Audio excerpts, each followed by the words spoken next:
Hi, y'all. Welcome back. Today I have something really special for you. I have The Villa by author Rachel Hawkins, and I want to start off by saying that I really love this book. So I'm going to try to do my best not to spoil it for you because I want you to read it too. Some of you may remember that back in the month of February, I purchased 3 mystery novels that I had planned to read for that month. And as you can already see, we are already halfway through April, so I was not able to complete that goal. Of those 3 books, I was actually supposed to have read this one first, and I'm not really sure why I didn't, but one of the reasons why I really wanted to read this book was because not only is it a mystery novel, the author also incorporates a bit of history into the book, and although it is fictional history, because I am a history buff, I was really curious to see where she was going to go with this story, and I'm really glad that although it took me a while to finally pick it up, I'm really glad that I did because she did an amazing job. I was actually sitting in my bed last Saturday and I was at around page 105 and I was thinking, I'm going to read about 50 pages so I can reach my goal of 50 pages a day. That way, I can try to get this book read within a week. And after getting to about a page 150, I couldn't stop myself. I continued to read the novel because there was this mystery that was about to unfold and I had to find out what was going to happen in this book. However, I did stop myself somewhere around the last 20 pages because even though I wanted to know how the book was going to end, I wasn't ready for it to end. However, I did find something out really interesting when I finally did finish reading this novel. So The Villa is centered around this main character by the name of Emily, and she and her best friend take off on a girls' trip to Italy, and they stay in this famous villa where a famous murder occurred in 1974. And the interesting thing that I found out was that the author took a trip to Italy back in 2016 with her husband, and she stayed in the small town of Avierto. I think I'm pronouncing that right.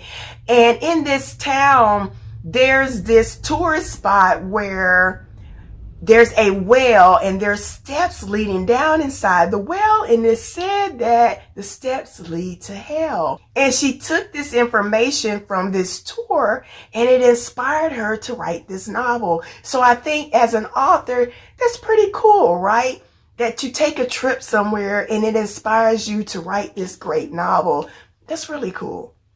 So in the story, The Villa, we meet a woman by the name of Emily Sheridan. And Emily's affectionately known as M to her best friend Chess and her soon-to-be ex-husband Matt. Well, currently, M is not really in a good place in her life because right now she's going through this really nasty divorce, and she's also being hounded by her agent and publisher to finish the 10th book in her Petal Bloom series.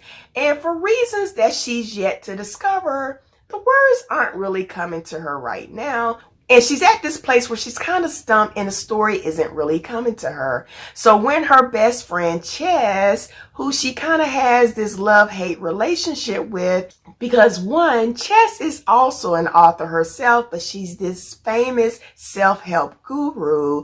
And also because there's little things about Chess's personality that kind of gets under Emily's skin. However, when Chess offers Emily the opportunity to spend the summer in Italy where she's going to fit the bill, Emily jumps at the chance to get out of town. And she thinks that maybe this will inspire her to write. However, before heading off to Italy, Emily does a little research into the Villa Estes where they'll be staying for the summer and finds out that it wasn't always called Villa Estes. It was once called Villa Rosato. And in the summer of 1974, a famous murder occurred. And although Emily is a bit hesitant to head off to this murder villa, she talks it over with Chess, and Chess convinces her to go because, hey, what house hasn't had a murder, right? And heading off to Italy proves to be one of the best decisions of Emily's life because she does become inspired to write. However, she is not writing in her Petal Bloom book. She begins to do more research into the Villa Estes, and she begins to find out some things about that summer in 1974 when that famous murder occurred. And she finds out that one of the women who stayed there that summer, a woman by the name of Mari Goodwick, who wrote this famous horror novel called Lilith Rising, that she finds out that there are some clues in Lilith Rising that tie back to the murder of 1974. And she begins to write this novel where it has a bit of history and it has a bit of mystery, and it is also sort of a memoir where Emily incorporates a bit of her life into the story as well. But for some reason, Emily decides that she does not want to share the news of her writing again with her friend Chess, and she keeps this information to herself.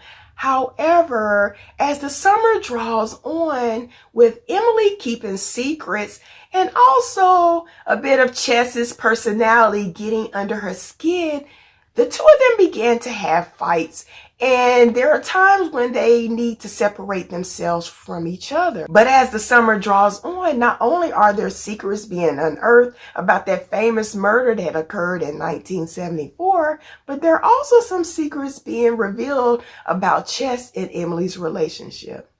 There was actually one point in this story where I thought there was going to end up being a little mystery inside of the mystery, and there's a part in this blurb where the author kind of mentioned something that had me thinking something sinister was going on. However, even though I am a bit disappointed that she did not choose to take that route, I was still happy with the story that she ended up telling. And there was also one part in the story where Chess and Emily have this big blow up, and it took them about an hour to make up, and it was a really big blow up. It wasn't something that should have just been glossed over in a short period of time.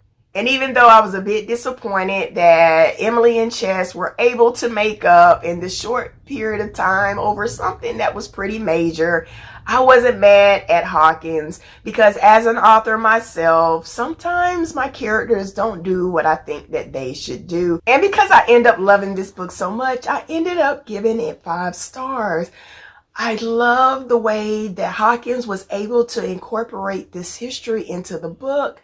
And I love how one of the characters is a famous rocker, and she was able to incorporate the events that happened in his life into some other famous rockers' lives. And I thought that was kind of cute how she took the time to develop this story. And she didn't just give us this history that was kind of surface history, that she was able to delve deep and create this whole world. And I was even wanting to find out more about these characters, more than what happened to them in the summer of 1974. I was wanting to know a little bit more about their background histories, because that's how much she made me care about the characters in this book. And a lot of authors aren't able to do that. And as I said, because of that, I gave it 5 stars.